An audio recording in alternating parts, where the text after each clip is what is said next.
टीटू डिम्पी की शादी में दीवार बनी पाखी।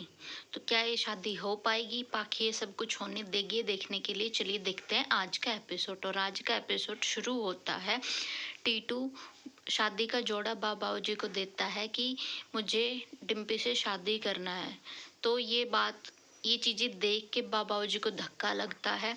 वो सोच ही नहीं पाते कि क्या हो रहा है क्या नहीं हो रहा। तो टीटू साफ साफ हाथ जोड़ के कहता है कि प्लीज़ मुझे डिम्पी दे दो, मुझे उससे शादी करनी है। तो बाबूजी उससे कुछ बोले उससे पहले ही टीटू वहाँ से चला जाता है। उसके कुछ देर बाद माहौल इतना ज़्यादा इंटेंस हो जाता है कि समझ ही नहीं पाते क्या करना है क्या नहीं करना। फिर बा और बाबूजी डिम्पी को हॉल में बुलाते हैं ताकि वो साफ साफ बात कर सके।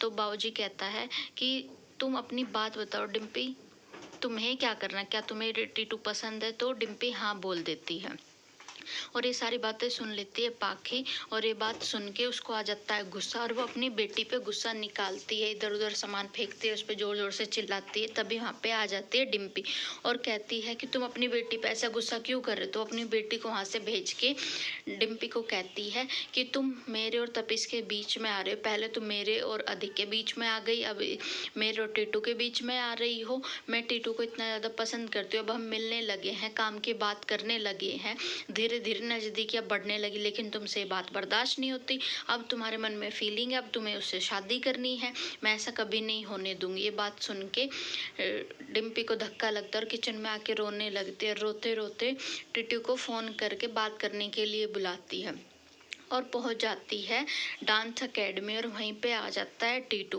तो टीटू डर जाता है, वो सोचता है कि मैंने घर में शादी की बात की है तो कहीं डिम्पी को कुछ कहा ना। और डरते डरते पूछता है कि तुम ठीक तो, कहीं उस बारे में कुछ बात ज़्यादा तो नहीं हो गई? तो डिम्पी कहती है कि टीटू तुम मुझसे नहीं पाखी से शादी कर लो, उसे तुम्हारी ज़रूरत है। ये बात सुन के टीटू को बुरा लगता, कहता पाखी की वजह से तुमने सारी हदें पार कर दी है और मेरे दिल को बहुत चोट लगी है और अब मैं यहाँ से जा रहा हूँ, मुझे इस बारे में कोई बात नहीं करनी। और टीटू अपनी ये बातें बोल के वहाँ से चला जाता है। इधर तोशु गाड़ी में डरते हुए चुपचाप छुपते हुए बैठता है। तभी वहाँ पे अनुज आता है और अनुज कहता है कि तुम्हें थोड़ी भी शर्म नहीं बची? तुम्हें अपने यहाँ गुंडे दोस्तों के साथ ही बिजनेस करना था और वो भी मेरी कंपनी को डुबाने के लिए करना था। तुमने ये सही नहीं किया, ये तो मैं था, वरना है ना कोई और होता तो तुम्हें ऐसी चक्की पिसवा देता जेल की। और तुम्हें पता नहीं यहाँ के कानून कितने स्ट्रिक्ट है। तो फिर अनुज कहता है तुम्हारी मम्मी को पता चला तो पता है क्या होगा? तो तोशु इस बात से ध्यान हटाने के लिए अनुज को कहता है कि अगर आप मम्मी को अपनी ज़िंदगी में वापस लाना चाहते हो तो मत लाइए, अब मम्मी की ज़िंदगी में कोई और आ रहा है और वो उनका बॉस है। तो अनुज ये बातें सुन के कहता है तुम यहाँ से अब दफ़ा हो जाओ। और अनुज तोशु को भगा के उस बारे में सोचता है और उसको लगता है कहीं ना कहीं इस बात में थोड़ी तो सच्चाई है। फिर दूसरी तरफ अनुपमा और श्रुति बात करते हैं। तो श्रुति कहती है कि मैं समझ ही नहीं पा रही कि भगवान ने मेरे साथ क्या मजाक किया है कि कल जो मैंने आपको और अनुज को साथ में देखा वो मेरा दिल मान ही नहीं पा रहा है कि वो सच है। अभी भी मुझे लग रहा है वो मजाक है। तो अनुपमा उसके लिए सॉरी कहती है। फिर श्रुति कहती कि अब तक मुझे लगता था कि आप एके का पास्ट हो, लेकिन अब मुझे पता चल रहा है कि आप तो उसके शहर में हो, उसके दिल में हो, और अब पता नहीं मेरा क्या होगा। तो अनुपमा कहती है कि अगर तुम उस वजह से डर रही हो तो मैं तुम्हें साफ साफ बता देती हूँ कि मैं अब अनुज की ज़िंदगी में वापस नहीं आऊँगी, मैं उसका पास्ट हूँ और पास्ट ही रहूँगी, तो तुम अब इस बारे में मत डरो। तो श्रुति कहती कि बस अब मुझे ये बता दीजिए कि आप ऐसा क्या करती थी, क्या ऐसा कहती थी जो एके अब भी आपसे प्यार करते हैं, इतना आपको भूल नहीं पा रहे। तो अनुपमा कहती है कि आप पुरानी बातों को मत सोचिए, अपना रास्ता खुद बनाइए।